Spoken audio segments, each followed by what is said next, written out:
Hello, in this video I'm gonna show you how to protect your Kobo Libra 2 with a PIN code. So in order to do that, we'll need to move to our More button, which is located in the bottom right corner of our screen, and then move to the settings. From here, find Energy Saving and Privacy, and now look for a PIN lock. It should be right here, and you can enable it right here.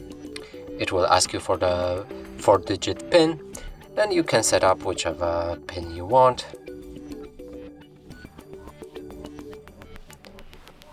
Got it. And from here, when your Kobo will lock, as it's sleeping now, we can try unlocking it, and it will ask us for the 4-digit PIN which we just set up. And that's it for this video. Hope you like it. Please consider subscribing to our channel, leave a like and a comment below.